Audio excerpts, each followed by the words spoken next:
Visual ले लिए sir, शुरुआत करो। हाँ हाँ क्या बदमाशी है।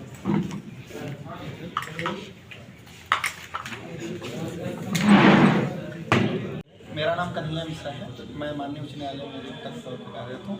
मैं अपनी माता जी को बुखार और घुटने के दर्द के नाम पे army hospital ECHS polyclinic Ballia से 9:43 पे रेफरल बनवा करके एक गौरव मल्टी स्पेशलिटी हॉस्पिटल में 10:37 पे एडमिट हुआ। बुखार और घुटने के दर्द के इलाज को इन लोगों ने तुरंत हेपेटाइटिस दिखा करके तुरंत पेशेंट को एडमिट कर लिया।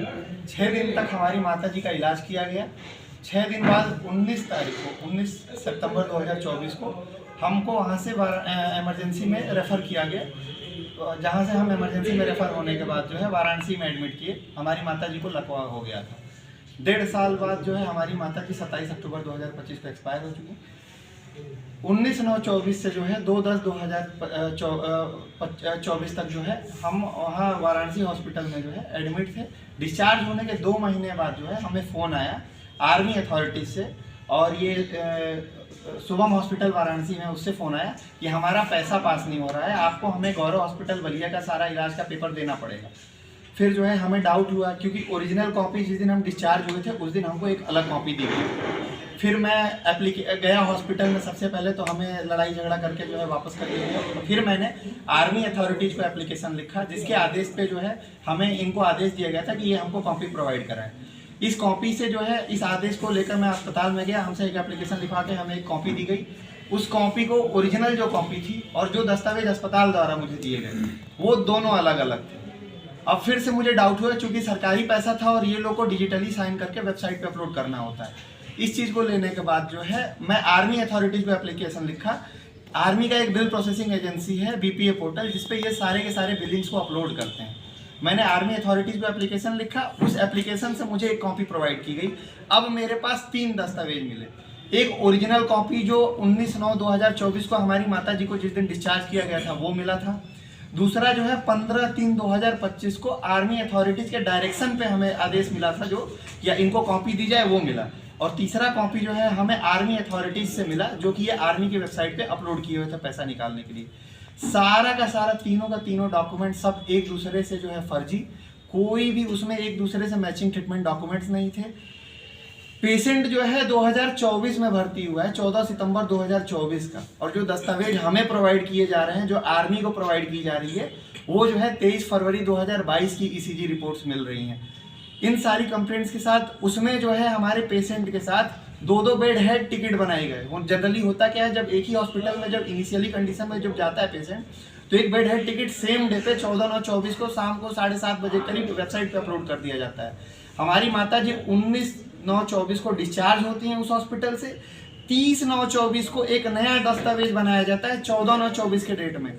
उसमें जो है उनको हेपेटाइटिस भी दिखाया जा रहा है और पैरालिसिस भी दिखाया जा रहा है। हॉस्पिटल वाले ये चाह रहे थे कि पेशेंट को हम पहले हेपेटाइटिस दिखा दें, इसलिए उन लोगों ने फर्जी अपलोड कर दिया, और दूसरा नया डॉक्यूमेंट अपलोड किया जिसमें हेपेटाइटिस और पैरालिसिस जो है 19/9/24 को जो है अपलोड अलग से दिखाया गया है। अब साथ में जो है एक दस्तावेज हमें मिला, अपने ही हॉस्पिटल में खून की जांच की गई। एक ही इलाज हुआ, 6 दिन तक एक मरीज को इलाज के लिए रखा गया। कोई उसका ट्रीटमेंट डॉक्यूमेंट कोई भी अवेलेबल नहीं है रिकॉर्ड्स में। अपने ही हॉस्पिटल में खून की जांच की जा रही है और मुझे ओरिजिनल कॉपी दे दी गई, और जो कॉपी जो है आर्मी अथॉरिटीज को दे रहे हैं, और जो बाद में मुझे एप्लीकेशन देने पे दे रहे हैं, उसमें ये गौरव हॉस्पिटल जो है मॉडर्न पैथोलॉजी सेंटर बलिया के नाम पे किसी दूसरे का जो है हॉस्पिटल का इम्पैनलमेंट है, उनका हमको ये दस्तावेज दिया जा रहा था। इसी तरह जो है ये क्या कहते हैं, सारे के सारे मेडिकल रिपोर्ट्स एक दूसरे से कॉन्ट्रेरी, कोई भी ये हाँ discharge summary, most important thing, patient जो है 14/9/24 से 19/9/24 तक उसी हॉस्पिटल में एडमिट हो रहा है। आर्मी की वेबसाइट पे जो अपलोड की गई है 14/9/24 को 14/8/24 से 19/9/24 दिखा दिया गया। 6 दिन का ट्रीटमेंट लगभग 1 महीने 6 दिन के बाद दिखा दी गई। इसी तरह जो है हमको ये रेफरल डिस्चार्ज दे रहे हैं, ये हमने आपको रेफर किया है, और आर्मी की वेबसाइट पे ये discharge summary normal discharge summary हो गई। इसी तरह के लगभग हमको 40 जो है मेडिकल नेग्लिजेंस के मामले मिले, और 12-13 डॉक्यूमेंट में फर्जी जो है सारे के सारे पेपर कुछ। अब डॉक्टर ने बोला कि हमने पेशेंट को जो है 14 तारीख को इनिशियल डेट पे ही हमने पैरालिसिस वो किया है, हमारे पास रिकॉर्ड्स अवेलेबल हैं। मदर हमारी लेफ्ट हैंड साइड में ECHS का कार्ड होल्ड किए हुई हैं, जो ये बता रहा है कि वो फुली कॉन्शियस थी। पेशेंट ने अपने एडमिशन कार्ड, डॉक्टर ने अपने एडमिशन कार्ड में भी जो है पेशेंट को एम्बुलेटरी दिखाया, मतलब पेशेंट हमारे यहाँ चलते फिरते आया। मदर हमारी एकदम चलते फिरते हॉस्पिटल के 3 मंजिले तक गई हैं। उसके बाद 6 दिन तक रखा गया और 1 दिन खून की जांच हुई है पूरे रिकॉर्ड में। 1 दिन खून के जांच के बाद जो है लगभग 6 दिनों तक इलाज चला। अस्पताल ने क्या इलाज किया है उसका भी इसके पास रिकॉर्ड अवेलेबल नहीं है, और क्या इनको करना था, इन्होंने अगर हेपेटाइटिस का इलाज किया है उसका भी कोई इलाज नहीं है। हेपेटाइटिस के लिए स्पेसिफिक हेपेटाइटिस का टेस्ट होता है। और अगर ये बता रहे थे कि मदर को हमारे पैरालिसिस है, पैरालिसिस के नाम पे MRI और CT स्कैन नाम के जनरल टेस्ट होते हैं, वो भी रिकॉर्ड्स पे अवेलेबल नहीं थे। अब इतनी सारी विसंगतियां जब हमें मिली तो मैंने सबसे पहली एप्लीकेशन 23/4/25 को आर्मी अथॉरिटी में managing director ECHS army headquarters new Delhi में रिपोर्ट किया। दूसरी उन्हीं की कॉपी जो है मैंने रीजनल डायरेक्टर हमारे इलाहाबाद में बैठते हैं उनको मैंने दिया, स्टेशन हेडक्वार्टर वाराणसी में दिया, OIC ECHS cell Varanasi Ballia में एक कॉपी सप्लाई किया। सेम कॉपी जो है मैंने डिस्ट्रिक्ट मजिस्ट्रेट बलिया को दिया, यूपी मेडिकल काउंसिल को दिया, सुपरिटेंडेंट ऑफ पुलिस बलिया को दिया, CMO बलिया को दिया। 23/4 की एप्लीकेशन के बाद जो है मैंने 19/5/25 को पहला रिमाइंडर भेजा, 18/6/25 को दूसरा रिमाइंडर भेजा सारी अथॉरिटीज को। उसके बाद CMO के पास हमको फोन आया, हम CMO के पास कई बार गए। CMO का इसमें रोल ये रहा कि 23/4/25 से इनिशियल काम CMO का और पुलिस का था, क्योंकि इतने सारे दस्तावेज में जो है सीधे जो है डॉक्यूमेंट फोर्जरी क्लियर था, और मेडिकल नेग्लिजेंस के लिए वो चाहते तो वो जो बाद में CMO से कंसल्ट कर सकते थे। पुलिस अथॉरिटीज ने इस मामले को जो है एकदम दबाने की कोशिश की। जब मैं मामला SP साहब के पास गया, SP साहब ने हमसे कहा कि इस चीज़ को आप CMO से लिखवा के लाइए कि तभी हम मामला मेडिकल नेग्लिजेंस का दर्ज होगा। होता क्या है कि ललिता कुमारी का जजमेंट है, स्पेसिफिक 5 तरीके के केसेस दिए गए हैं। आपको अगर कोई मामला सूचना मिल रही है तो आपको प्रिलिमिनरी इंक्वायरी कंडक्ट करनी है, और उसका FIR जो है आप मैक्सिमम जो है 60 दिन का समय दिया गया है, 6 हफ्ते का। 6 हफ्ते के अंदर जो है आपको उसमें FIR रजिस्टर करनी है। इनकेस अगर आपको FIR रजिस्टर नहीं करनी है तो आपको कंप्लेनेंट को बताना है कि हम क्यों FIR दर्ज नहीं कर रहे हैं। इस मामले में जनरल डायरी में जो है इनकी कोई भी रिकॉर्ड जो है आज तक अवेलेबल नहीं था। SSP साहब के बाद जो है हमने अब IGRS पे इस एप्लीकेशन को डाली। IGRS पे जो है SHO के थ्रू ये फॉरवर्ड हुआ। ये एप्लीकेशन एक नई मंडी में हमारे दरोगा साहब थे, वंशराज सिंह सर हैं, उन्होंने हॉस्पिटल से मिल करके इसको बता दिया कि इस मामले में कोई सत्यता नहीं पाई जाती है, ये मामला पूरी तरह से फर्जी और असत्य पाया जाता है। इतनी सारी चीज़ें एविडेंस के साथ मैंने उनको दी थी और उन्होंने रिपोर्ट लगा दिया IRS पे। इसके बाद जो है मैं SSP साहब के पास गया तो SSP साहब ने बोला कि हम इसमें कुछ नहीं कर पाएंगे, आप जो है कोर्ट के थ्रू करवाइए। मैं ये एप्लीकेशन कोर्ट में जो है 12/8 को डाला। ये एप्लीकेशन हमारी अलाउ हुई। 26/11/2025 को कोर्ट का ऑर्डर आया कि 3 दिन के अंदर FIR रजिस्टर करिए, और FIR रजिस्टर करने के बाद मामले की जो है अग्रिम विवेचना जो है कोर्ट को सुनिश्चित कीजिए। 26/11/2025 का ऑर्डर है। आज जो है 28/12/2025, अराउंड 1 महीने 2 दिन हो गए हैं। कोर्ट का 3 दिन का ऑर्डर सीधे वायलेट किया जा रहा है। किसी को इससे कोई मतलब नहीं कि ये प्रकरण कितना गंभीर है, किससे क्या गंभीरता पाई गई है। सरकारी पैसे का गबन है। ECHS से बिल पास हो रहे हैं, और बिल प्रोसेसिंग एजेंसी और सारी जांच एजेंसियां, इस सूचना को मैंने जो है डायरेक्टरेट जो है विजिलेंस डिफेंस का जो है MD का, उनको भेजा, प्रोक्योरमेंट सेल में भेजा, इनको सारे जितने भी जांच एजेंसियां सबको मैंने भेजा था। इस पर आर्मी ने रिपोर्ट लगाई 15 जुलाई 2025 को एक रिपोर्ट लगाई है। इतनी सारी चीज़ों के बाद उनका ये कहना है कि मेरा हॉस्पिटल से कुछ पर्सनल वो है जो मैं आर्मी के थ्रू वो करना चाहता हूँ। इन्होंने बोल दिया कि कोई भी मेडिकल नेग्लिजेंस नहीं हुआ। इन्होंने एक रिपोर्ट दी है कर्नल मनोज कुमार और लेफ्टिनेंट कर्नल जो है LK प्रसाद जो है, they are sitting in Allahabad regional centre. ये लोग जो है हमको कॉम्प्रोमाइज़ करने के लिए बोल रहे थे। ये लोग पहले ही दिन से, मैं फरवरी में पहली एप्लीकेशन डाला था, उस समय से हमको ये एप्लीकेशन की कॉपी जनरली नहीं देना चाह रहे थे। हमको एप्लीकेशन की कॉपी बड़ी मुश्किल से मिली। ये लोग जो है मामले को जो है दबाने के लिए जो है, फिर मैंने जो है प्रोटेस्ट डाला, प्रोटेस्ट एप्लीकेशन MD ECHS के पास। 15 जुलाई की रिपोर्ट पड़ी, मैंने प्रोटेस्ट जो है 16 जुलाई को डाल दिया। 22 जुलाई को एक नया एप्लीकेशन बनाया गया जिसमें सारे के सारे मैंने जो प्रेयर मांगी थी, हॉस्पिटल का डीइम्पैनलमेंट किया जाए, इस तरह की जो चीज़ें हैं वो क्लियरली जो है किसी की ज़िंदगी से इम्पोर्टेंट नहीं है। और आर्मी अथॉरिटी को पता होना चाहिए था। मैंने एसएसपी को बोला था कि एफआईआर दर्ज करिए। मैंने बोला था आज तक जितने भी इलाज हुए हैं सबकी जांच तो कम से कम करनी चाहिए ना, कि कितने लोग, मेरा एक मामला नहीं है, पूरे उस हॉस्पिटल में कई सारे इसी तरह के मामले अवेलेबल। उसके बाद क्या हुआ कि अब इतनी सारी चीज़ों के बाद 22 जुलाई के डेट में एक नई एप्लीकेशन सेम रीजनल डायरेक्टर को जाती है। वो डायरेक्टर साहब ने एक अलग एप्लीकेशन, उसमें वो कंक्लूजन निकाला कि मेरा हॉस्पिटल के साथ कुछ पर्सनल इशू है जिसे मैं आर्मी चैनल के थ्रू सेटल करना चाहता हूं, जो मुझे आज तक नहीं पता। जिन लोगों ने मुझे खुद कहा कि जो है आपको जो है कंज्यूमर फोरम में विजिट करना चाहिए था, आप फालतू में इस मामले को डिफेंस के पास ला करके हमारे को दिखा रहे हैं। अब ये मामला जो है एसपी साहब के पास गया। एसपी साहब भी क्लियरली इसमें जो है इन्वॉल्व थे। SP Omvir Singh, deputy SP जो है श्यामकांत, ये सीओ सिटी थे उस समय, एसआई वंशराज सिंह, इन लोगों ने मुझे 23/4/25 से लेकर के आज जब तक एफआईआर नहीं दर्ज हुई हमको फर्जी रिपोर्ट्स, आईजीआरएस पे भी गलत रिपोर्ट बहुत दौड़ाया गया। इसके बाद जो है मामला कोर्ट में गया, कोर्ट का वायलेशन सीधे अब मैं सीएमओ पे आता हूँ। चीफ मेडिकल ऑफिसर की प्राइमरी ड्यूटी होती है, जब भी आपका कोई मेडिकल नेग्लिजेंस का केस आपके सामने आ रहा है तो आप उस पर सबसे पहले उसकी जांच करें। अब चूंकि इस जांच के लिए जो है 23/4/25 को मैंने एप्लीकेशन दे दिया था। एप्लीकेशन देने के बाद जो है सीएमओ साहब के पास मैं 24 तारीख को गया, फिर भी मिला, रजिस्ट्री से मिला। एप्लीकेशन 19/5/25 को, 18/4/25 को, 16/12/25 को, 12/5/25 को, ऐसे करके लगभग 10 एप्लीकेशन मैंने अपने चीफ मेडिकल ऑफिसर बलिया को, संजीव वर्मन नाम है उनका, और वो अस्पताल से मिल करके इस मामले को दबाने की कोशिश की। फाइनली जाके मैं तहसील जन सुनवाई दिवस था, जिला अधिकारी बलिया से मैंने ये बात बताई। उन्होंने एक एप्लीकेशन हमसे मांगा और इस मामले को मैंने इसमें बोला कि चीफ मेडिकल ऑफिसर बलिया ये सीधे इन्वॉल्व होकर के इस मामले को दबाने की कोशिश कर रहे हैं। इस मामले को आईजीआरएस पे अपलोड कर दिया गया। इसी प्रकरण में यूपी मेडिकल काउंसिल से एक चीफ मेडिकल ऑफिसर को जो है 28/5/25 को एक डायरेक्शन जाता है कि आप इस प्रकरण में जांच करिए और उस जांच को जो है आप इस यूपी मेडिकल काउंसिल को भी सुनिश्चित कीजिए और जो है आप कंप्लेनेंट को भी बताइए और जो उचित कार्रवाई है वो करिए। ये 28/5 का जो है एप्लीकेशन था, उसके बावजूद भी जो है सीएमओ ने कुछ नहीं किया। सीएमओ ने आईजीआरएस पे जो है मैंने जो एप्लीकेशन डाली थी, एक यूपी मेडिकल काउंसिल पे एक कमेटी जो है 6 जून 2025 को बना दी गई। आईजीआरएस पे जो मैंने कंप्लेन डाली, जो सीएमओ के अगेंस्ट में जो मिल के हमसे कॉम्प्रोमाइज करने की बात कर रहे थे, उस कमेटी में जो है उन्होंने सीधे सीधे हमसे कह दिया कि अभी जो है हम आपकी जांच करवा रहे हैं। एक नई कमेटी बना दी गई। 15 अक्टूबर 2025 को एक दूसरी कमेटी बन गई।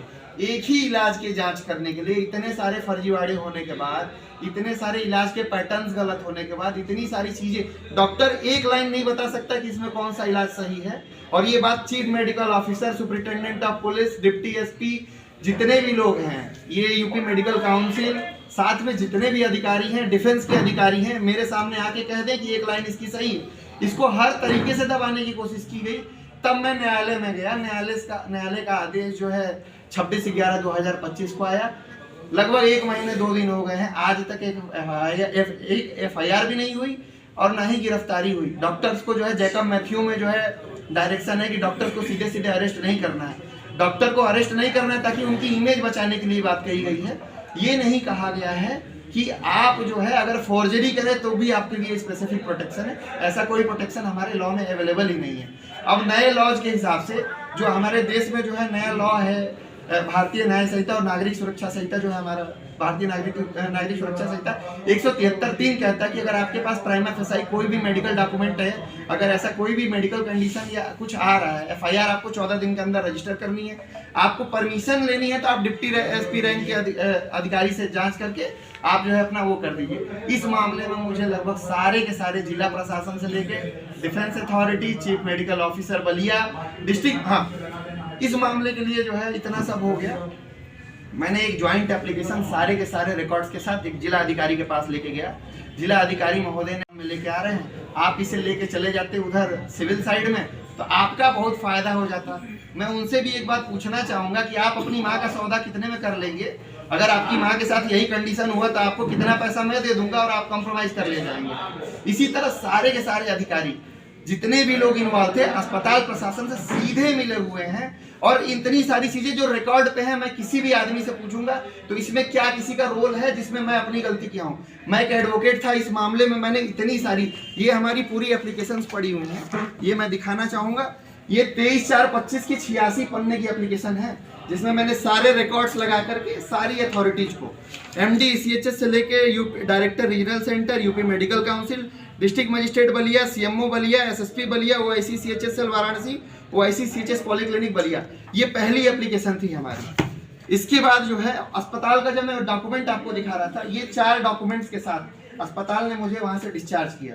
पहला डिस्चार्ज में जो है ये आर्मी का द्वारा बनाया गया रेफरल कार्ड है, 9/43 पे बना है, ठीक है। इसमें लिखा है fever since 10 days, vomiting, acute gastritis, left knee pain. ये हमारा इनिशियल सिम्टम था और ये अपने ही हॉस्पिटल में जो है, गौरव हॉस्पिटल में जो है अपने ही यहाँ इसकी जांच की।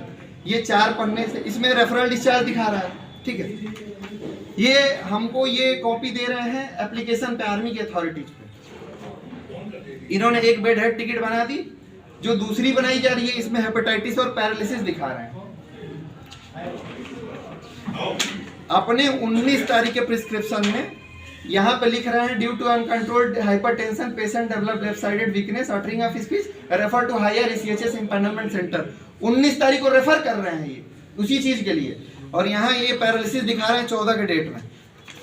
ये अब ये आ रहे हैं हम यहाँ पे, ये बीपीए पोर्टल पे है, बिल प्रोसेसिंग एजेंसी है डिफेंस की। ये सारे के सारे डिजिटली साइंड है। एक बेड हेड टिकट जो है 14/9/24 को सुबह में जो है, ये शाम को जो है 7/24 पे अपलोड किया गया हॉस्पिटल द्वारा। पहला बेड हेड टिकट, इसमें इन्फेक्टिव हेपेटाइटिस लिखा हुआ है। मदर हमारी पैरालाइज हो रही है, 19 तारीख को रेफर किया जा रहा है। एक नया दस्तावेज बनाया जा रहा है, दूसरा बेड हेड टिकट, इसको अपलोड किया जा रहा है वेबसाइट पे 30/9/24 को। इसमें हेपेटाइटिस भी दिखा दिया और पैरालिसिस भी दिखा दिया। अब ये हमको दिखा रहे थे कि पेशेंट जो है, पेशेंट को जो है हम रेफर कर रहे हैं, ठीक है, ये रेफर कर रहे हैं। ये देखिए पेशेंट को जो है यहाँ नॉर्मल डिस्चार्ज कर रहे हैं। ये आर्मी की वेबसाइट पे अवेलेबल रिकॉर्ड्स है, नॉर्मल डिस्चार्ज है। और पेशेंट जो है इस वाले दस्तावेज में 14/9/24 से 19/9/24 2024 को जो है एडमिशन था, ये ओरिजिनल डॉक्यूमेंट है। और आर्मी की वेबसाइट पे दिखा रहे हैं 14/8/24 और ये हो गया 19/9/24। इस तरह की इतनी फॉर्जरीज हैं। अब बिल, ये पेशेंट जो है सिग्नेचर ऑफ एक्स सर्विसमैन और पेशेंट, ये अस्पताल का ये वही सिग्नेचर है। ये अपने पैथोलॉजी सेंटर वाला मैच करिए, ये पैथोलॉजिस्ट और टेक्नीशियन का जो सिग्नेचर है वही सिग्नेचर यहाँ पे बना के पास कर लिया गया। इसकी भी सिग्नेचर्स के बावजूद भी पैसे निकाल लिए गए। ये हो गया। इसी तरह जो है ईसीजी रिपोर्ट जो है 23 फरवरी 2022 की इस दस्तावेज में मिली। सारे के सारे ये जो जितने भी ट्रीटमेंट्स हैं वो सब जनरलाइज्ड मेडिसिन के हैं। कोई भी नॉर्मल बुखार खांसी भी लेके जाएगा तो यही सब इलाज होता है। ना ही कोई हेपेटाइटिस का स्पेसिफिक इलाज है, ना ही कोई पैरालिसिस का, ना ही कुछ रिकॉर्ड है इस पे जो ये दिखा सके कि हॉस्पिटल ने किस चीज का इलाज ही किया।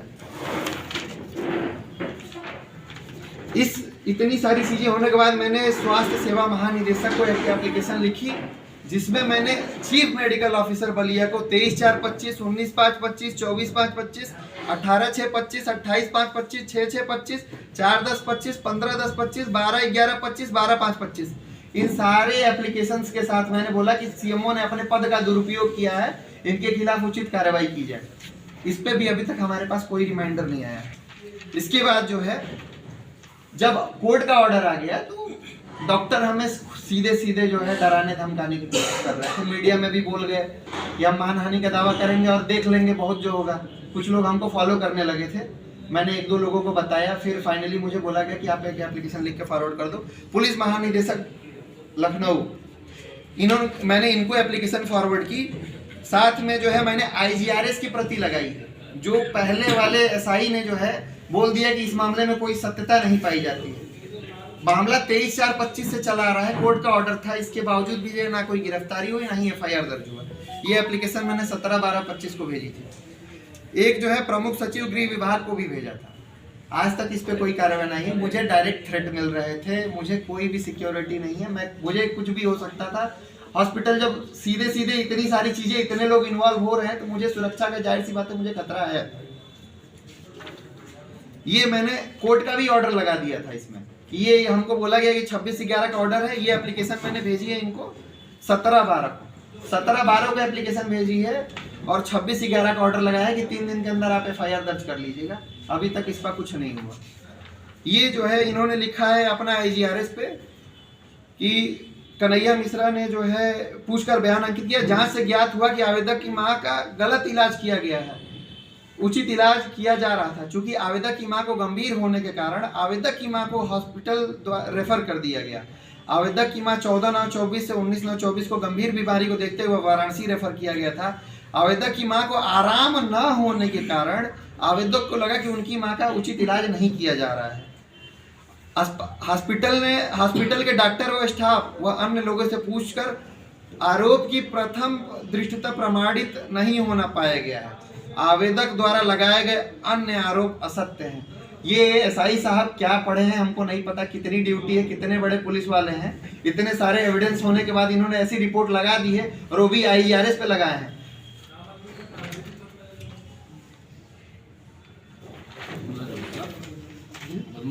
चिकित्सा अधिकारी Ballia, superintendent of police Ballia, जिला अधिकारी बलिया, आर्मी के अधिकारियों में जो है रीजनल डायरेक्टर ECHS, उसके बाद जो है हॉस्पिटैलिटी एंड ECHS का colonel Manoj Kumar, lieutenant colonel LK Prasad, उसके बाद जो है डॉक्टर अभिषेक मिश्रा, ये डिस्ट्रिक्ट सर्विलांस ऑफिसर है, उसके बाद SI वंशराज सिंह, उसके बाद जो है deputy SP Shyamkant, superintendent of police ये ओमवीर सिंह, उसके बाद जिला अधिकारी मंगला प्रसाद सर। मुझे उनसे उम्मीद नहीं थी।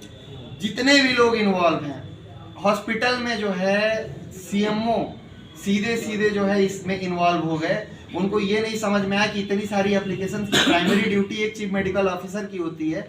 पहले मामला अगर मेडिकल ऑफिसर के पास जाता है तो वो जांच करके तुरंत हॉस्पिटल सीज कर देता है। उन्होंने कुछ नहीं किया, कोई रिकॉर्ड नहीं है। पुलिस वालों को जो है जब पहली प्रथम दुष्टता इतनी सारी चीजें जब फर्जी दिख रही हैं, FIR 23/4/25 के डेट में हो जानी चाहिए थी। आज मुझे 8 दिन लग गए, 8 महीने लग गए, सॉरी 8 महीने के बाद भी जो आज मेरी कंडीशन है वो मेरी 23/4/25 की थी। इतनी सारी एप्लीकेशंस है, आज तक मैं किसी भी कंडीशंस पर नहीं पहुंच पाया हूँ।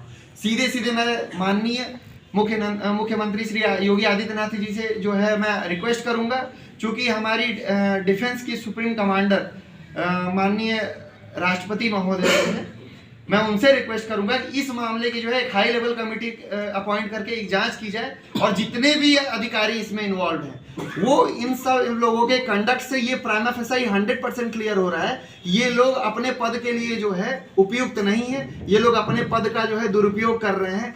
आज मेरे साथ हुआ, मैं एक अधिवक्ता हूँ, इतनी सारी चीजें मैं रिकॉर्ड पे ला पाया। कल एक लड़का अगर 1 पन्ने की एप्लीकेशन लेके जाएगा तो ये लोग उसकी जान ले लेंगे और किसी को पता तक नहीं चलेगा। मुझे पर्सनली कई लोग कंप्रोमाइज के लिए कहे, मैं इस चीज के लिए नहीं माना। मैं इस चीज को देश के सामने इसलिए लाना चाह रहा हूँ क्योंकि कल के डेट में ये चीज किसी और के साथ ना हो और लोगों को पता हो कि कैसे पुलिस प्रशासन, मेडिकल विभाग, सैन्य जो है कहा जाता है कि सेना बहुत अच्छी चीज है, अगर उनको प्राइमा फेसाई कुछ चीजें मिल जाएंगी तो वो जरूर एक्शन लेंगे। इस मामले में पूछना चाहूंगा कि सैन्य अधिकारियों ने खुद लिखा है कि मेरा कुछ पर्सनल इशू है। मैं हॉस्पिटल से कौन सा मैं दुश्मनी रखी थी, मेरे पास खुद रिकॉर्ड आ रहे हैं, आपके रिकॉर्ड ये बोल रहे हैं। मामले को दबाने के लिए जो है इस हद तक गिर गए। मैंने इस चीज को जो है माननीय राष्ट्रपति महोदया को भी मैंने एक एप्लीकेशन लिखा हुआ है जिसपे मैंने स्पेसिफिक उनसे कहा है कि मैम इस चीज को जो है अपने बिहाफ पे जो है इन्वेस्टिगेट कराइए। एक एप्लीकेशन मैंने राष्ट्रपति महोदया को भी दे रखा है। सर, मैं स्वास्थ्य मंत्री, नेता लोग हैं, मैं मानता हूँ उनके पास बहुत काम है। अगर एक ब्यूरोक्रेट जो बिजनेस में है, सर्विस में है, वो अपनी प्राइमरी ड्यूटी स्वास्थ्य मंत्री की थोड़े नहीं है। आप प्राइमरी ड्यूटी अपनी नहीं कर पा रहे हैं, आप स्वास्थ्य मंत्री को हम क्या कहेंगे? उनसे कहें कि इतनी सारी चीजें, इतनी सारी विसंगतियां हैं, इन लोगों ने एक्शन नहीं लिया, वो भी नहीं मानेंगे।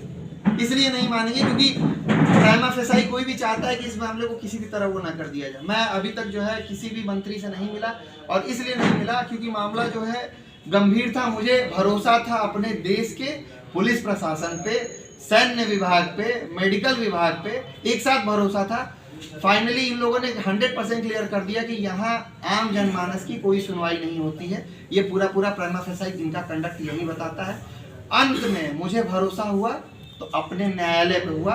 न्यायालय के आदेश ने जो है इस चीज को सामने ला करके मुझे, और इतनी सारी चीजें जो है मैंने जो इतनी मेहनत की इन लोगों के साथ, जो मेरे साथ जो हुआ, मेरी मदर जो है 27 अक्टूबर 2025 को एक्सपायर हो गई हैं।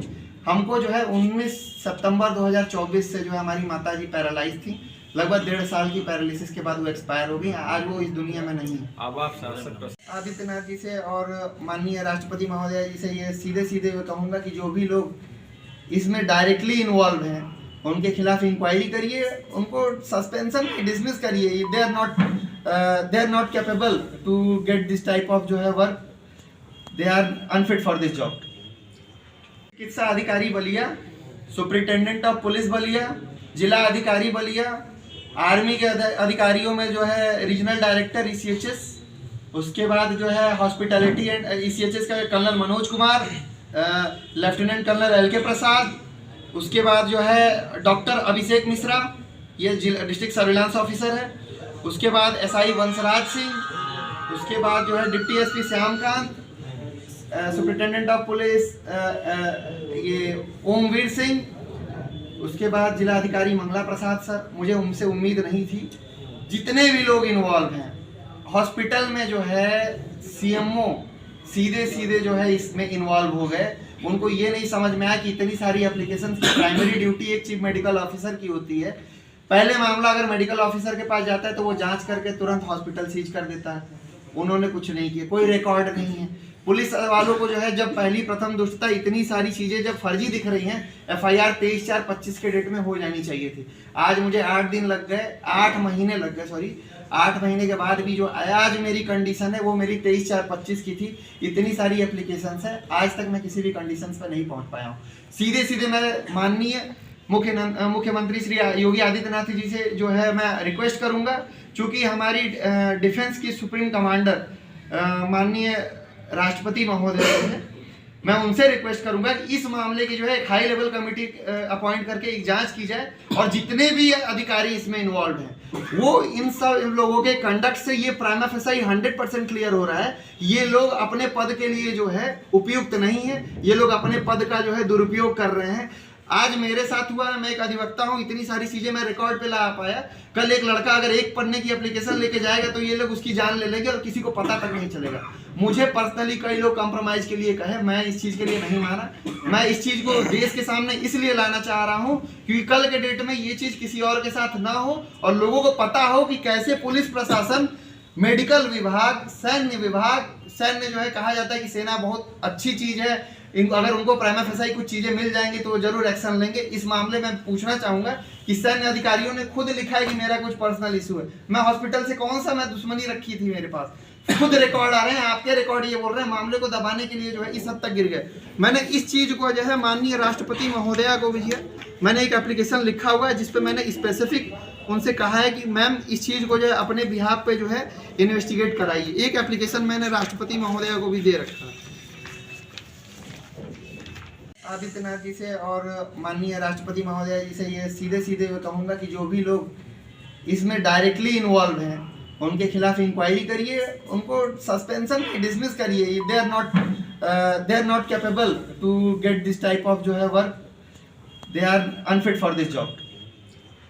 अतुल भैया जो है उनके सानिध्य में मैं इतनी सारी चीजें जो है मैं ला पाया। मैं इस प्रकरण को सामने लाने के लिए जो है भैया का बहुत बड़ा जो है आभारी जिंदगी भर रहूंगा। और मैं ही नहीं, मैं चाह रहा हूं कि इस देश का हर नागरिक रहे, चाहे वो पुलिस हो, विभाग हो, कोई भी विभाग हो, क्योंकि ये मामला एक सैन्य विभाग था, ECHS का नहीं है। आज के डेट में आप ECHS हो, CGHS हो, आयुष्मान भारत हो, दीनदयाल योजना हो, या फिर किसी भी आप हॉस्पिटल के किसी भी इंश्योरेंस कंपनी से आप इंश्योर्ड हो, आप बस एक अपना कार्ड दिखा दीजिए, हॉस्पिटल अपने आप आपके लिए 10 इलाज सामने ला के रख देंगे। और इतनी बड़ी चीज को जो है मैं भैया की वजह से इस देश के सामने ला पा रहा हूं। मैं भैया का और इस देश को भैया का जरूर शुक्रगुजार होना चाहिए, क्योंकि इनकी वजह से जो है ये मामला देश के सामने आ पाया। मैं इस चीज का जो है भैया का बहुत बड़ा आभारी रहूंगा और आजीवन आभारी रहूंगा। अतुल भाई, वकील कन्हैया मिश्रा जी की बात सुनी। ये मामला बलिया जिले का है। कन्हैया मिश्रा जी इलाहाबाद में अधिवक्ता के रूप में बैठते हैं। वहाँ पर पिछले कई महीनों से कन्हैया जी काफ़ी परेशान थे। इसी प्रकरण में जो है कन्हैया जी ने मुझसे संपर्क किया कि अतुल सिंह जी, आप लखनऊ में बैठते हैं और आप अधिवक्ताओं की लड़ाई लड़ते हैं। मैं भी अधिवक्ता हूँ, बलिया में रहता हूँ, इलाहाबाद में प्रैक्टिस करता हूँ। मेरे साथ ऐसी ऐसी घटना घट गई। मैंने कन्हैया मिश्रा जी को काफ़ी संतावना दी। इनके मामले को जानने से ये प्रतीत हुआ कि ये मामला इलाज का तो है ही नहीं, ये सीधे सीधे हत्या का मामला है। हॉस्पिटल, प्राइवेट हॉस्पिटल इतने निरसंस हो गए हैं इस तरीके के, जैसे आप उनके पास इलाज कराने जाइए तो आज की तारीख में हम किसी भी प्राइवेट हॉस्पिटल को आप देख लीजिए तो वहाँ जाएंगे तो आपके पास एक बीमारी रहेगी और 10 बीमारी आपके अंदर आ जाएगी। ऐसा इलाज करते हैं, पैसे के लिए उनकी मानवता खत्म हो चुकी है। यही घटना कन्हैया मिश्रा जी के साथ हुई। बलिया जिले में हॉस्पिटल में इलाज कराया उन्होंने, अपनी माँ को चलते हुए ले गए और वहाँ से उनकी माता डेथ होकर के निकली। सिर्फ पैसे के लिए उनकी हत्या कर दी गई। और जब इन्होंने अपनी गुहार, सर अभी तक इलाज में इसमें कितना रुपया खर्चा हो चुका है? देखिए रुपया कितना खर्चा हो चुका है, रुपया तो जाहिर सी बात है लाखों में 8-9 लाख 10 लाख रुपया लगा होगा। और बात पैसे की नहीं है, बात यह है कि एक बेटा जब अपनी माँ को खोया है उसने, वो भी अपने आप को कोसता हो कि मैं इस हॉस्पिटल में क्यों गया अपने माँ को लेकर के। आप सोचिए कोई माँ चल के जा रही है, उसके अंदर नई नई बीमारियों को पैदा कर दिया जा रहा है और कागजात में वो कोई बीमारियां नहीं दिख रही हैं। इन्होंने अपनी शिकायत वहाँ के उच्चाधिकारियों से लेकर शासन प्रशासन सबसे की, लेकिन इनका कोई हल नहीं निकाला गया। अंत में जब इनसे हमारी बात हुई तो माननीय न्यायालय का सहारा लिया गया। माननीय न्यायालय ने आदेश किया कि इनका मुकदमा पंजीकृत हो और आज की तारीख में मतलब उस हॉस्पिटल एक माफिया की तरह काम कर रहे हैं। वहाँ के डॉक्टर्स, जो भी उसका निदेशक है, एक माफिया की तरह है। उसका मुकदमा आज भी दर्ज नहीं है, बलिया में थाना दर्ज कर पा रहा है। उसकी इतनी हिम्मत है।